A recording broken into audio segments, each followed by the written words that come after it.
Hello అందరికీ శ్రావణమాసం అయిపోతుంది కదా! లాస్ట్ శనివారం అనమాట. మేము ఇంట్లో పూజ చేసుకొని తెల్లారుజామునే చిలుకూరుకి బయలుదేరామనమాట. ఫుల్ వర్షం పడుతుంది. కొంచెమైనా రెస్ట్ తీసుకుంటదనుకుంటే వర్షం అస్సలు రెస్ట్ తీసుకునేలా లేదు. కంటిన్యూస్‌గా పడతానే ఉంది. మేము గుడికి వెళ్ళే దారిలో దర్శనం చేసుకొని బయటకొచ్చాక కూడా ఇంకా పడతానే ఉంది. శ్రావణమాసం లాస్ట్ శనివారం కాబట్టి ఫుల్ రష్ ఉందనమాట. అందరూ వచ్చారు. ఇంకా ఇంత వర్షంలో అయినా కూడా మా కార్‌ని పార్క్ చేసుకొని రష్‌లో దర్శనానికి వెళ్ళాము.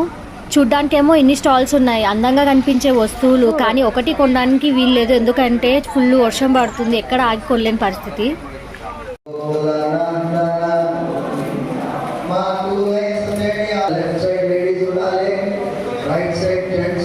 మాత్రం చాలా బాగా జరిగింది. గోవింద గోవింద అనుకుంటూ బయటకు వచ్చేసాం.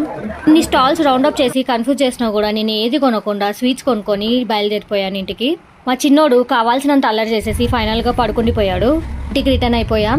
ఇంకా 2 daysలో శ్రావణమాసం అయిపోతుంది. ఎవరైతే వెంకటేశ్వర స్వామిని దర్శించుకోలేదో దర్శించుకోండి.